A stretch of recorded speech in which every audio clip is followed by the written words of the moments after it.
Pessoal, vamos falar sobre a situação na Ucrânia. Hoje, dia 8 de fevereiro, são 8 horas da manhã aqui no Rio de Janeiro, 1 hora da tarde lá em Kyiv, no momento que eu gravo esse vídeo, e foram registradas 5 grandes explosões aqui em Mariupol, né? Mariupol é aquela cidade que os russos estão usando para guardar munição, equipamentos e pessoal para a tal ofensiva deles aqui na região de Donetsk, e os ucranianos parece que acertaram um pouco, deram uma limpada ali na região, né?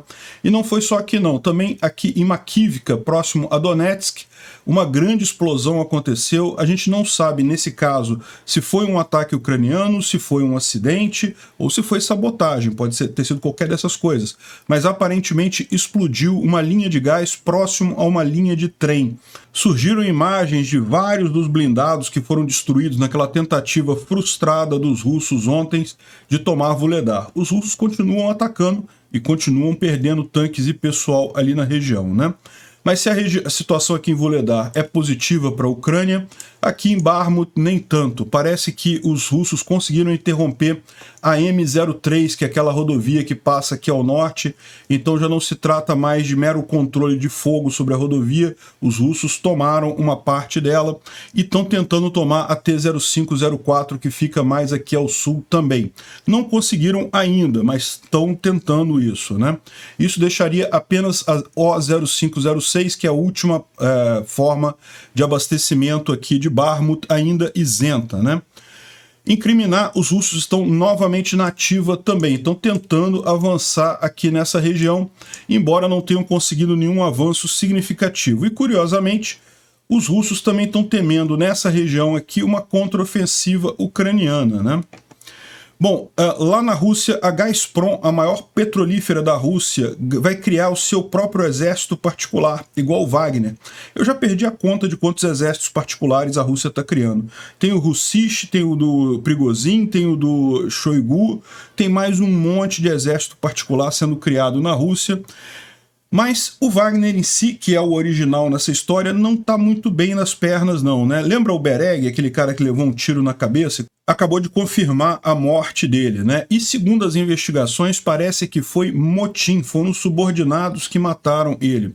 Vamos falar sobre esse e outros assuntos em detalhes. Essas notícias foram sugeridas por Vladimir Putin, Kurt Peter de Sunguinha, mim mesmo e várias outras pessoas, Obrigado aí ao pessoal que sugeriu a notícia. Obrigado a você que está assistindo o nosso vídeo. Se você gosta do nosso conteúdo, por favor, deixe o seu like e se inscreva aqui no canal, né?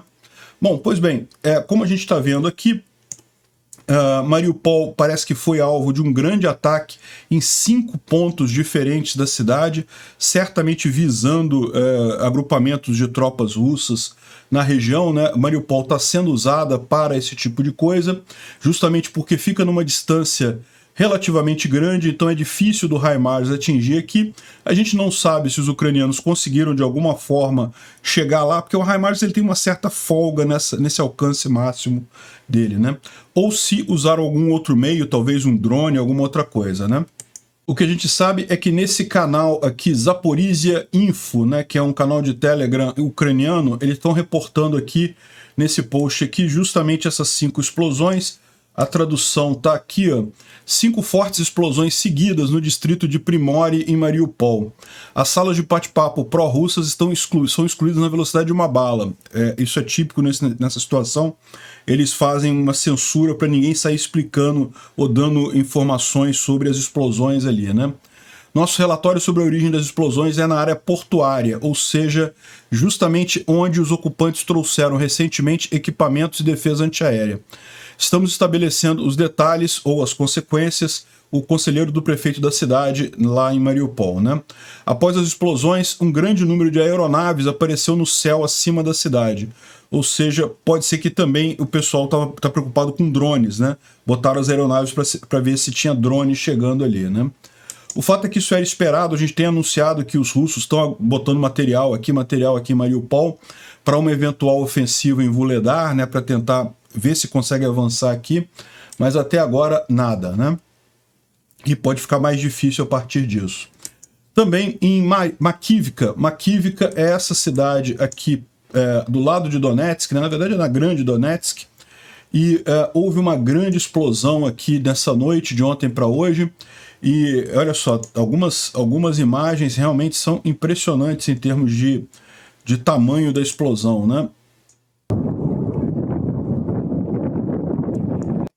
Não parece ter explosão secundária, não parece ser algum depósito de munição, né? Isso aqui é uma visão mais próxima.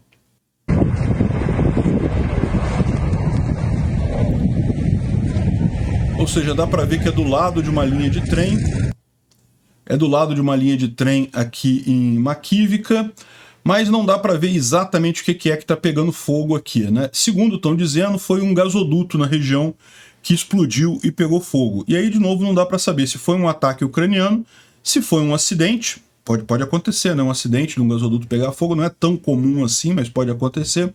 Ou então pode ter sido sabotagem também. A gente sabe que tem muitas ações aqui de partisãos ucranianos mesmo nessa região, né? Então, nesse caso aqui, a gente não sabe nem se foi um ataque militar de fato, se o alvo foi militar. Pode ter sido, né? Porque como é do lado aqui de uma linha férrea, você pode entender que os ucranianos atingiram algum trem, alguma coisa que estava passando aqui, ou queriam apenas interromper a linha férrea e acabaram atingindo o gasoduto também, explodindo o gasoduto, pode ser, né? Segundo o Noel, o principal gasoduto em Makivka está pegando fogo e a razão do fogo ainda é desconhecida, né? E aqui começaram a surgir as imagens daqueles 30 blindados lá em Vuhledar que foram destruídos pelos ucranianos, blindados russos, naquela ofensiva que os russos tentaram ontem, né? Você lembra, aqui em Vuhledar a situação continua não alterada, né? Os russos continuam tentando avançar aqui sobre a cidade, mas a cidade é uma fortaleza, é muito difícil de tomar, e os russos muitas vezes tentam o mesmo caminho, do mesmo jeito, no mesmo horário, e aí fica até fácil para os ucranianos isso. Parece que ontem perderam muitos blindados, muito pessoal por aqui também. Então, e agora começam a surgir as imagens desses blindados. Esse daqui é um deles. Eu não vou tocar o vídeo porque o YouTube não gosta de vídeo de batalha sendo tocado aqui, mas o importante pra gente é a informação, não é o vídeo. O vídeo depois você pode procurar no Twitter, é fácil de achar. A conta aqui é do Gato Especial de Kherson, Special Kherson Cat. E esse daqui parece que o turret dele explodiu, tá vendo? Olha só, tá bem aqui em cima o turret desse tanque aqui. E os tanques russos têm essa mania de explodir o turret e ele voar alto assim, né? E curioso que vocês sabem que isso não necessariamente é uma falha de projeto, né? Na verdade, os engenheiros russos sabem disso desde as primeiras versões desse tanque e decidiram não fazer nada, porque na verdade o ponto é, quando explode a munição dentro, as pessoas já estão mortas, quem está dentro do tanque já morreu. Se o turret voa ou não é totalmente irrelevante no final das contas, né? Então, eles não se importam muito com isso. Aqui tem outro vídeo também mostrando o ataque aqui, mais uma coluna de tanques que estava indo em direção a Vuhledar. No dia 6, né, foram várias colunas desse tipo que tentaram avançar e todas tiveram o mesmo resultado. Tem um vídeo longo que eles devem publicar mais logo, mostrando todas elas. Mas, de qualquer forma, o importante é a confirmação do que foi dito ontem dos 30 ou até 30 blindados russos destruídos nesse avanço só ali em Vuhledar, né? Agora, se em Vuhledar a situação não mudou nada, continua favorável para os ucranianos, aqui em Bakhmut já não é a mesma coisa. Aqui em Bakhmut, a informação que a gente tem é que já estão ameaçando a M03 diretamente por aqui, né? Essa situação aqui é bastante preocupante para o pessoal que está aqui em Krasnohoran, porque eles estão ficando aqui num caldeirão aqui bastante sério nessa região, né? É verdade que eles botam esses avanços aqui, mas isso aqui pode ser, na verdade, quantidade muito pequena de tropas no final das contas, né? Justamente porque não tem muito abrigo nessa região aqui. Os russos estão avançando em campo aberto, então no final das contas pode ser algo bastante frágil, fácil dos ucranianos repelirem. De qualquer forma, segundo as informações estão ditas, eles já teriam interrompido aqui a M03, que é essa grande rodovia aqui a norte. Ela já não estava sendo usada porque ela já estava sob controle de fogo dos russos. Então os ucranianos já não usavam essa rodovia aqui, a M03, mas de qualquer forma, ela estando ainda desimpedida é menos pior do que ela estando tomada pelo inimigo.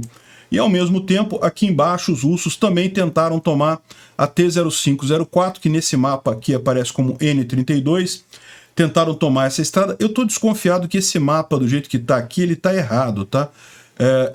A tentativa foi essa daqui. Aqui não tem essa ocupação toda que o pessoal está colocando, não. Mas enfim, de qualquer forma, o importante é que os russos tentaram uma ofensiva para tomar a T-0504, não conseguiram, mas isso começa a ficar preocupante realmente aqui para os ucranianos, né? Só restou a O-0506 que eles estão ainda dominando, e isso é consistente com o que a gente falou ontem, que os ucranianos já teriam iniciado a retirada aqui da parte leste de Bakhmut, né? Atravessando o pessoal, todo mundo para a margem direita aqui. É lógico, eles ainda vão fazer uma segunda linha de defesa aqui. A ideia é fazer os russos pagarem um preço muito caro por esses avanços aqui em Bakhmut, tal como fizeram lá em Lysychansk, em Severodonetsk, e mais anteriormente lá no aeroporto de Donetsk, em 2014. Até cederam, mas no final cederam com tanto custo para os russos que praticamente uma vitória de Pírov. Então eles vão fazer fortificações novamente, já tem a defesa preparada aqui na margem oeste aqui de Bakhmut, né, desse rio que corta a cidade aqui. E aqui eles estão mais próximos, fica mais fácil de fazer uma eventual evacuação aqui para Chasiv Yar através da O-0506, se for o caso, né, se for realmente necessário. Mas de fato os russos conseguiram avançar aqui tanto ao norte quanto ao sul de ontem para hoje. Mas, segundo o War Monitor, os militares russos estão perdendo um batalhão tático grupo de pessoal por dia na Ucrânia, ou seja, estão perdendo muita gente nesse avanço, né? Curiosa a situação aqui em Kremina. Kremina é diferente a situação, os russos não conseguem avançar, eles chegaram a fazer alguns avanços nessa área de floresta aqui mais ao norte, mas não têm conseguido ameaçar seriamente as defesas ucranianas, mas já há alguns dias eles estão fazendo avanços ou tentativas significativas de avanço, né? Então, eles tentaram mais uma vez, de ontem para hoje, estão tentando nesse momento, segundo o pessoal aqui, em Kremina, na direção de Kremina, escalação máxima, ou seja, os ocupantes, os russos, estão tentando quebrar a defesa ucraniana lá em Luhansk, né? Quem diz isso é o Sheri Haidai, que é o governador oficial de Luhansk, tá? É o ucraniano que em tese é o governador de Luhansk, mas vocês sabem, Luhansk está praticamente toda ocupada, todo o estado, né? De qualquer forma, ele é o governador e ele tem muitas informações porque ele conhece muita gente ali na região e está falando sobre isso daqui. E ao mesmo tempo, a gente tem aqui o Paschennik, que é o governador apontado pelos russos de Luhansk, ou seja, o lado de lá, esse cara não foi eleito, não foi nada, foi colocado lá pelos russos, e ele está falando que a situação é muito complicada, porque os ucranianos conseguiram juntar uma grande quantidade de tropas e muito provavelmente vão fazer um contra-ataque para retomar os territórios. E eu não estou falando só de Svatov e Kremina, eu estou falando também de Lysychansk, Rubizhny, Troitsky. De fato, toda essa grande quantidade de locais estão próximas da linha de contato. Então, o nosso medo é que o inimigo acumulou reservas suficientes para fazer um contra-ataque e retomar todos esses territórios perdidos. É complicado, né? Ou seja, uma situação curiosa. Tanto o pessoal ucraniano daqui está com medo porque os russos estão avançando, e o pessoal russo está com medo porque os ucranianos estão com uma reserva muito grande para avançar nessa mesma região aqui, né? Para quem não lembra, a gente já está chegando perto aqui, ó. Lysychansk está aqui, Severodonetsk está logo aqui. Então é relativamente rápido para os ucranianos retomarem essa região aqui, se conseguirem retomar Kremina, né? Kremina é onde está a defesa-chave russa nessa região. Bom, vamos aproveitar, dar uma olhada na linha de frente como um todo, né? Aqui seguindo a thread do DFMON. Novamente, próximo a Svatov, não teve nenhuma novidade. Os russos tentaram avançar em Kuzemivka, né, ali em Novoselivsk e Kuzemivka, mas não conseguiram. Não teve mais nenhuma informação sobre as tentativas russas aqui em Kupiansk. Como a gente falou, eles estavam medindo defesa ucraniana. Pode ser que quando vier a grande ofensiva russa, eles voltem a acionar essa parte do fronte, mas aqui em Svatov não teve nada, né? Mais abaixo um pouquinho, em Kremina, a gente viu... Isso aqui é ontem, tá, gente? Essa thread do DFMON é ontem. É importante notar que essa informação que a gente está trazendo aqui é de hoje, tá? hoje às 8 horas, desculpa, dia 8 de fevereiro, na manhã do dia 8 de fevereiro. Então, ou seja, isso aqui foi ontem, hoje já teve mais ataque, eles estão tentando avançar novamente. Mas ontem também tentaram atacar aqui em Dibrova e aqui na floresta, aqui ao sul, e também em Verkhomiansk, aqui mais ao sul um pouquinho, né?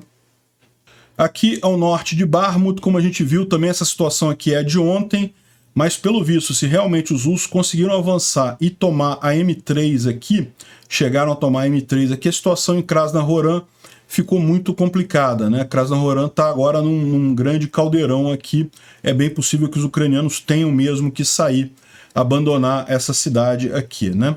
Bakhmut continua resistindo, os russos têm avançado mais um pouco aqui na região leste, mas isso é normal, como a gente viu, os ucranianos estão abandonando mesmo essa região leste aqui para oeste.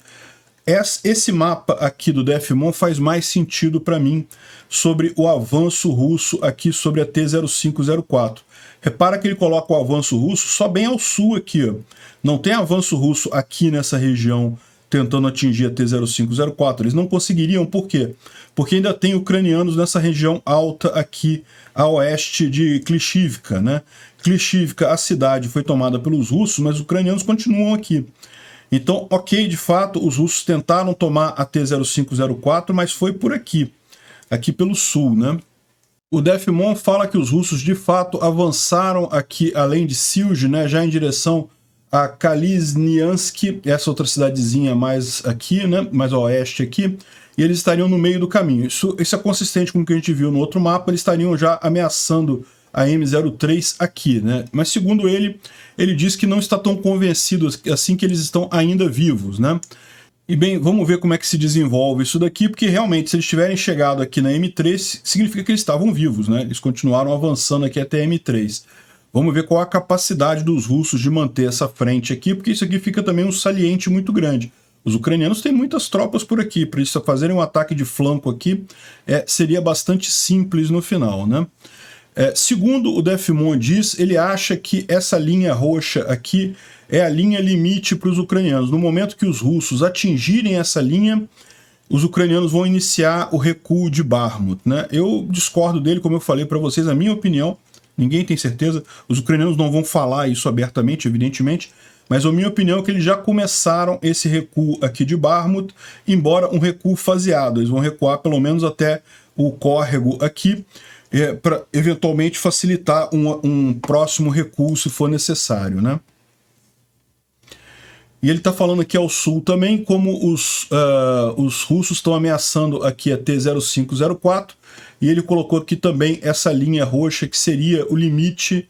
Se os russos atingirem esse limite, os ucranianos vão ter que abandonar Bakhmut, né? E ontem também teve uma live do Arestovich, que ele sempre traz aquelas novidades interessantes, e ele avisou que vai passar a fazer lives agora semanalmente, não vai ser mais diariamente como ele vinha fazendo, ele vai fazer isso semanalmente, né? Então, ele está falando aqui sobre a decretação de que o Grupo Wagner é um grupo terrorista. Lembra, os Estados Unidos decretou que o Grupo Wagner é uma organização criminosa internacional. Os ucranianos foram à frente e a Verkhovna Rada, que é a Assembleia lá da Ucrânia, ela votou para reconhecer o Wagner como uma organização terrorista, né? É um passo além. E agora eles podem pedir para outros países reconhecerem também como organizações terroristas ou criminosas, né? E qual que é a grande vantagem disso? Como a gente falou, o problema não é aqui na Ucrânia e na Rússia, porque ali não tem muito que possa ser feito, já há a guerra aberta, mas os integrantes do Wagner agora vão ter que se esconder em qualquer lugar que eles forem do mundo inteiro, né? Principalmente na África, eles são muito ativos ali e podem ter muita dor de cabeça por ali, né? Bom, parece que houve também mais uma rodada de sanções contra a Rosatom, que é a empresa russa de energia atômica. Então, também a Europa vai parar de ter parceria com a Rosatom, não vai comprar mais urânio dela, vai encerrar algumas iniciativas que estão sendo feitas, né? Então, mais uma rodada de sanções. Aí, segundo eles estão dizendo aqui, deve ter mais um décimo pacote de sanções que vai ser anunciado no dia 24 de fevereiro, quando faz um ano de aniversário. Então isso aqui já foi aplicada, essa sanção da Rosatom, e vai ter mais um 10º pacote de sanções que vai ser anunciado em fevereiro, né? Ele fala aqui que o Estado-Maior das Forças Armadas Ucranianas falou que esclareceu a direção dos ataques da ofensiva russa que vem aí. Será Kupiansk, Lima, Bakhmut, Avdiivka e Novopavlivka, ou seja, Vuhledar, né? Ou seja, eles vão tentar realmente avançar todo o fronte ali. Eles estão agrupando na retaguarda, criando segunda e terceira echelons, né? Segunda e terceira onda de ataque, e estão criando reservas na retaguarda, postos de comando, tudo numa profundidade de 90 km para estar fora de HIMARS por hora, né? Só que, aparentemente, como a gente viu, né, provavelmente o que foi atingido foi justamente isso, né? Essa parte da preparação que estava sendo feita aqui em Mariupol para essa linha de ataque em Vuhledar foi atingida hoje. Não se sabe se com HIMARS ou alguma outra coisa. O principal objetivo vai ser cortar fora Siversk e cercar Bakhmut, ou seja, na visão deles, o que eles planejam fazer com toda essa ofensiva, o principal é cortar Siversk, né? Aí, ou seja, mas cortar Siversk implica em chegar até Lima aqui para poder cortar toda essa área aqui. É isso que eles pretendem. De novo, vão conseguir? Eu acho que não, mas que eles estão pretendendo fazer isso, estão, né? Em Bakhmut, ele disse que houve contra-ataques ucranianos próximo da rodovia entre Konstantinivka e Bakhmut. Ele está falando da T-0504 aqui no sul, né? Konstantinivka é essa cidade maior aqui, e aqui passa por Chassiv Yar e chega aqui em Bakhmut, é a T-0504. Aparentemente os ucranianos fizeram mais do que meramente resistir ao ataque russo, fizeram também algum contra-ataque ali. Eles fizeram na direção de Klishivka e puxaram realmente os russos em alguma localização. Mas isso é manobra defensiva, ou seja, não é que os ucranianos pretendam realmente tomar território, eles estão fazendo esses ataques como forma de manobra defensiva. A ideia, as posições em Bakhmut são ideais para fazer a moagem das forças inimigas, né? Rússia está tomando muitas perdas. De uma perspectiva militar,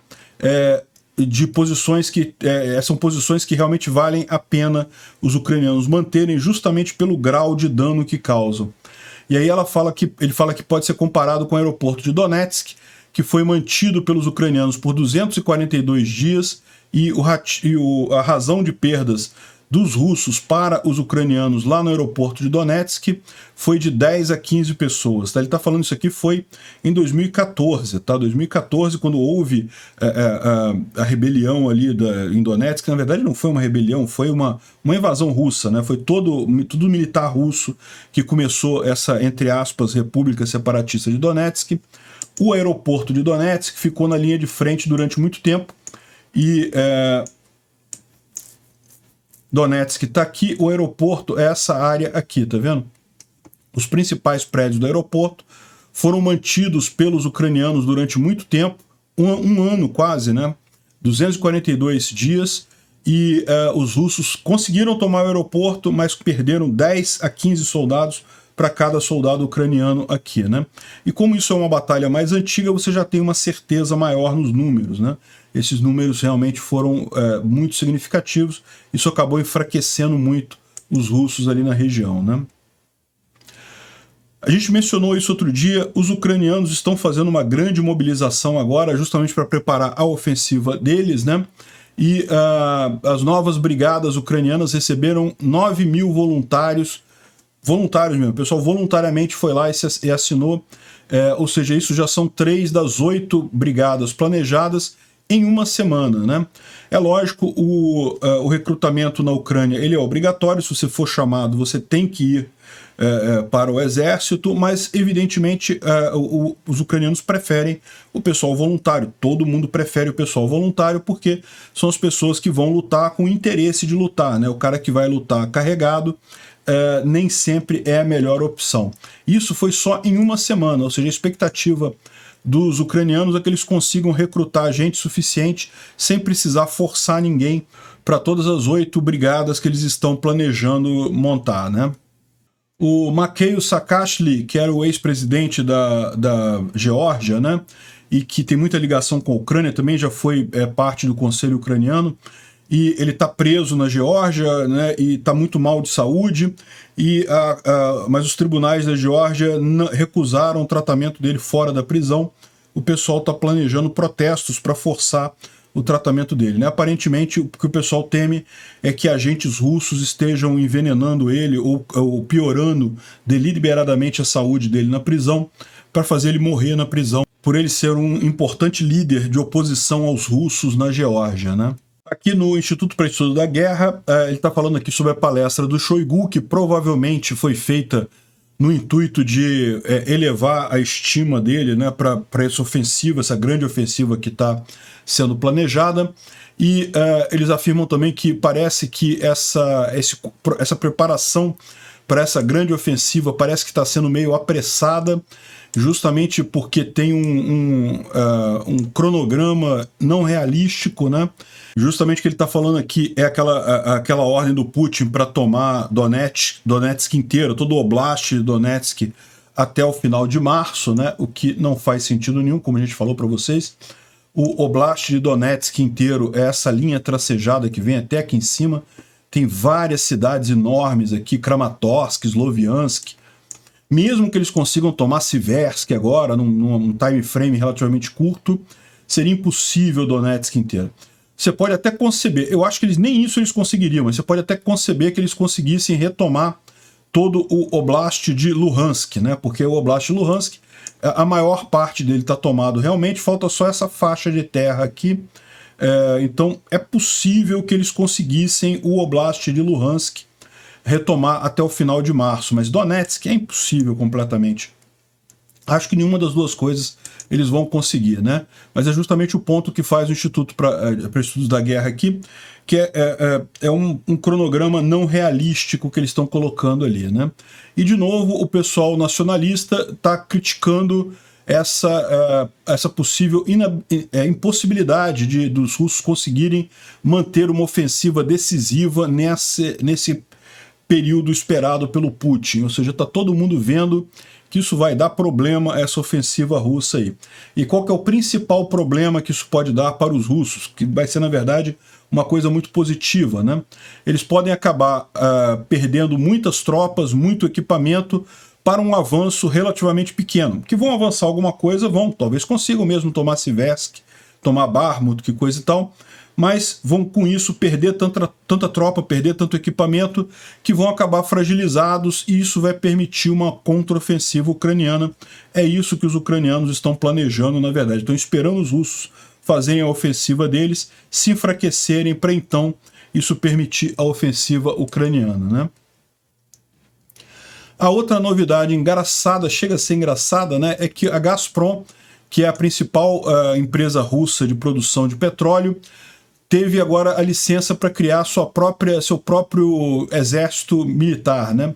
Ou seja, eles vão criar uma companhia militar lá da Gazprom, ou seja, mais uma para competir com o Grupo Wagner. O Grupo Wagner aparentemente foi um sucesso. Tá aqui, ó, essa aqui é a licença que deram para a Gazprom criar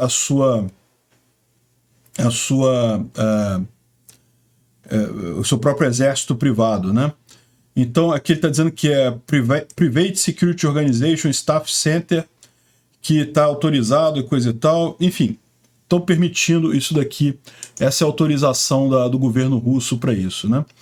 E aí tem duas coisas interessantes aqui, né? Uma coisa é óbvio, os russos estão permitindo que a Gazprom crie também essa brigada, e não é a única, a gente já falou, tem várias entidades na Rússia criando exércitos privados. Um dos objetivos imediatos é justamente contrapor o Prigozhin e o Grupo Wagner, porque eles cresceram muito, ficaram muito importantes.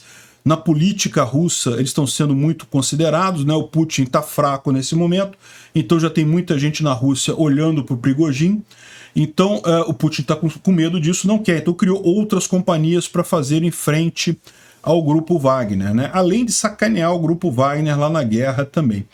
Outra coisa, outra forma de você ver isso é aquilo que eu falo para vocês, né? É a minha visão sobre o futuro da sociedade anarcocapitalista, né? Que o mundo tende a ser organizado em torno de instituições privadas, porque o governo sempre foi ineficiente, sempre foi burocrático, sempre foi algo demorado, mas na era da informação descentralizada e distribuída, as entidades pequenas, privadas, ganham muito mais agilidade que o governo. Se mesmo antes o governo já era burocrático, já era ineficiente, coisa e tal, agora na era da informação descentralizada, ele fica ainda mais atrasado, ainda mais incapaz de competir com entidades privadas. Então não é por outro motivo que os russos estão criando esse monte de exércitos privados por aí. É muito mais rápido, não precisa fazer licitação para comprar coisa, não precisa seguir regra, pode fazer a coisa toda de forma muito mais ágil, né? E lógico, tem um contraponto que muita gente coloca, não, mas o governo pode também usar esses sistemas de informação para se agilizar também, para ficar mais ágil, né? E de fato, muitos governos têm feito isso. Talvez o governo da Rússia esteja meio atrasado nesse aspecto, mas o meu ponto é, o governo ele sempre é reativo nesse aspecto, ele tende a ser uma estrutura mais passiva. É verdade, ele vai se agilizando com o tempo, ele vai incorporando tecnologias com o tempo, mas ele está sempre atrasado em relação à iniciativa privada. Então, isso acaba gerando essa deficiência que vai cada vez se acentuar mais em favor de pequenas entidades privadas, em contrário de grandes entes estatais, né? Essa é a minha previsão de futuro, que eu vejo que vai acontecer daqui, sei lá, 20, 30 anos, essa mudança de paradigma aí, né? Bom, outra notícia interessante, o Zelensky foi visitar a Grã-Bretanha, a Inglaterra, né? Foi lá falar com o Rishi Sunak, foi também visitar os campos de treinamento, foi visitar as tropas ucranianas que estão sendo treinadas lá na Ucrânia, desculpa, lá na Inglaterra, né? E outra coisa curiosa disso é realmente como que o Zelensky ele fez uma imagem dele tão forte na Europa, no Ocidente como um todo, né? Que o mero fato dele visitar a Inglaterra, isso é uma ajuda para o Rishi Sunak. Ele está ali ajudando o Rishi Sunak, o fato dele estar lá acaba angariando apoio para o primeiro-ministro inglês, né? Então, realmente muito bacana. Isso daí ele vai fazer a vistoria lá dos soldados ucranianos que estão sendo treinados lá na Inglaterra. Outra coisa que aconteceu ontem, o Prigozhin disse que estava num jato fazendo bombardeios sobre Bakhmut, que estaria num Su-24 fazendo bombardeios em cima de Bakhmut. É possível que seja verdade? Sim, é possível que seja verdade. É possível que seja mentira também, né? Esse Su-24 decolou aqui de Lipetsk, é uma cidade dentro da Rússia, bem dentro da Rússia, não é as cidades mais próximas da Ucrânia, mas ainda é viável que ele tenha saído aqui de Lipetsk e tenha vindo até Bakhmut bombardear. Então é possível sim que ele tenha feito isso. Lá em Lipetsk fica um centro de treinamento, né, para pilotos, né? E também pode ser um simulador, porque lá tem simulador também de Su-24. Eles trouxeram aqui a listinha dos simuladores de Su-24. Tem aqui, ó, em Lipetsk, tem um CSTS Dinamica, que é o nome da base lá da escola que eles têm lá de pilotos, né? Então pode ser que o Prigozhin tenha realmente voado, pode ser que não tenha voado, não dá para saber. Primeira coisa, repara a propaganda que ele está fazendo. Ele comprou briga com o Zelensky. Ele está se colocando no nível do Putin, né? Porque o Zelensky é presidente da Ucrânia, o equivalente na Rússia seria o Putin. Se tem alguém que deveria desafiar o Zelensky, seria o Putin, né? O Prigozhin está vindo ali, está desafiando o Zelensky, ou seja, é mais um passo dele nessa escalada de ameaçar o Putin. Não está ameaçando diretamente, aliás, os dois são muito próximos, mas é isso que o pessoal tem medo lá, né? E esse tipo de propaganda dele repercute bem na Rússia, porque o fato é que o pessoal lá na Rússia acaba tendo acesso às informações e vê que o Zelensky já teve em Bakhmut há pouco tempo atrás, já teve em várias posições da linha de frente, o Putin não passa nem perto, né? Então o Prigozhin passa muito mais uma ideia de quem está comprometido de fato com essa guerra do que o Putin, né? Então, assim, seja verdade, seja mentira, é um dispositivo de propaganda interessante para o Prigozhin, isso daqui, né? Agora, o problema é que ele está tendo vários problemas com o exército dele. Fazer propaganda é fácil, fazer um exército funcionar é mais complicado. Teve essa imagem que foi liberada também, eu não posso liberar o vídeo aqui, mas em que alguns soldados arrastam o capitão deles para um lugar e supostamente matam o capitão deles naquela região, né? Como a gente falou, os soldados do grupo Wagner, eles têm uma política muito dura contra quem recua da linha de frente, só que isso também deixa muita gente chateado, porque em algum momento o comandante é obrigado a mandar os soldados ir para algo que todo mundo percebe é a morte certa. Você está indo em frente, você sabe que você vai morrer. E tem gente que não gosta disso, tem gente que acha que, pô, já que eu vou morrer mesmo, vou morrer sacaneando o cara aqui, e acaba se voltando contra o comandante do grupo Wagner, né? Então isso daqui foi um caso, e aparentemente teve outro caso. Vocês lembram desse cara, do Bereg, né, que é um guerrilheiro, que na verdade ele é do exército russo, mas ele é muito próximo ao Wagner, ele trabalha junto com o pessoal do grupo Wagner. Então o Bereg, em determinado momento, lá no início da guerra, ele fez um show, pegou um crânio que, segundo ele, era de um combatente do Azov, do batalhão Azov, e aí fez até sacanagem, não, nós temos sorte, nós estamos vivos, esse cara aqui já está morto, né? Então agora você pode ver que tem 2 crânios aqui já mortos nessa foto, né? Porque essa é a novidade. Você lembra, a gente falou que ele levou um tiro na nuca e coisa e tal, tudo indica execução, mas ele estava vivo ainda, né? Isso há poucos dias atrás, quando aconteceu. Hoje a gente tem a notícia que ele morreu. A gente já tinha falado na época que o prognóstico era muito, muito ruim para ele, né? Ele provavelmente iria morrer, e agora morreu. Agora ele não está mais com sorte. Temos 2 crânios aqui de soldados mortos nessa imagem, né? E a informação que a gente tem, segundo diz o Murs, que é um outro blogueiro militar russo, né? Ele disse que ele foi atingido, né? Ele foi executado, na verdade, né? Porque tiro 45, ângulo de 45, de cima para baixo, aqui na nuca, é execução, né? Então, o Murs está convencido que ele foi executado por prisioneiros do Wagner que tentaram roubá-lo. Ou seja, os caras foram roubar. Esse é o outro problema do Wagner, né? Não é nem motim nesse caso, né? Os caras foram. O Wagner pegou um monte de ex-prisioneiro. Ex-prisioneiro não, os caras são prisioneiros. Estão cumprindo pena ainda por diversos tipos de assalto, roubo, sequestro e coisa e tal, e bota na linha de frente.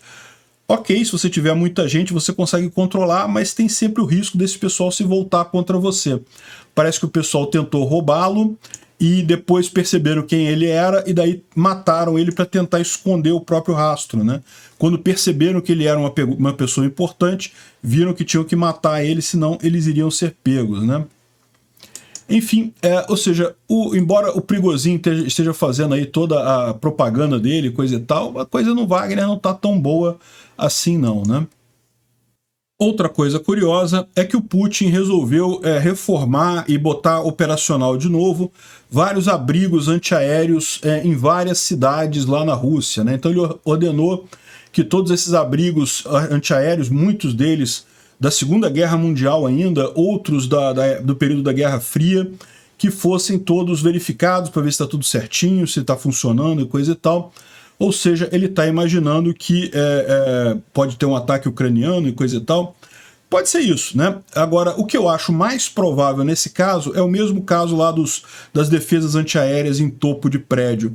Na verdade, o que ele está falando ali, ele quer botar medo na população russa, ele quer insistir para a população russa de que estamos numa guerra, ele quer incutir esse medo na população, né? Isso muito mais do que realmente achar que a Rússia vai ser atacada pela Ucrânia, isso é besteira. A menos que a Rússia resolva atacar a Polônia, por exemplo, alguma coisa assim. Aí sim, certamente é muito bom ele estar preparado com os abrigos antiaéreos dele. E o Soloviev faz aqui o meu argumento, justamente o argumento que eu faço sobre por que bombas atômicas são inúteis, completamente inúteis. Eu acho que o Brasil não deveria perder seu tempo perseguindo esse tipo de objetivo. Eu sei que muita gente aqui no Brasil acha que não, que temos que ter a bomba atômica e coisa e tal. Eu acho que é lorota, não serve para nada isso. E ele explica muito bem aqui, ó, se as armas nucleares táticas não podem ser usadas, então por que o Estado investiu dinheiro nelas, né, na produção delas? Eu sei, o ponto que ele quer fazer aqui é que eles querem usar essas armas, que eles vão usar essas armas. Eles estão ameaçando isso desde o início da guerra, mas não vão fazer isso porque eles sabem que o que eles receberiam de volta, primeiro, do ponto de vista militar, não faria tanta diferença, e o que eles receberiam de volta em termos de ataque do Ocidente seria muito pior, né? Então, o que ele quer aqui, ele quer usar as armas, né? Mas o ponto é esse, é que no final das contas, o mais provável é chegar no fim dessa guerra e não serem usadas bombas atômicas em situação alguma, e vão mostrar que realmente isso daí não serve para porcaria nenhuma. Lógico, sempre tem chance de um maluco como Putin fazer alguma coisa, mas eu não acredito. Do ponto de vista lógico, não tem nenhuma situação em que você usar bombas atômicas seja justificada, né? E, bom, a Ucrânia está mandando 87 especialistas em resgate de pessoas debaixo de escombros de prédios. Infelizmente, a Ucrânia tem bastante experiência nisso agora. O pessoal está indo para a Turquia para ajudar no caso do terremoto lá na Turquia. É mais um país que está ajudando aí nesse grande esforço para salvar o máximo de vidas, né? Realmente o terremoto na Turquia, uma tragédia enorme. A gente falou sobre isso no dia lá num outro vídeo. E já se tem a conta de 11 mil mortos nesse momento, realmente uma tragédia enorme. Mas é impressionante que a Ucrânia, no meio de uma guerra, ainda desloque pessoal para ajudar a Turquia lá, né? Enquanto isso, o Brasil emitiu uma nota dizendo que vai mandar ajuda humanitária, não vi nenhum esforço nisso, não vi ainda avião preparado para mandar gente para lá, nada que realmente fosse digno, né? Que esperar de um governo de um corrupto ladrão como Lula. Obrigado por assistir o vídeo até o final. Além de curtir, compartilhar e se inscrever no canal, considere se tornar patrocinador com valores a partir de R$ 1,99. Clique no botão Seja Membro abaixo para saber as condições e vantagens de patrocinar o canal. Mais informações sobre o nosso projeto, visite nossos sites indicados na tela.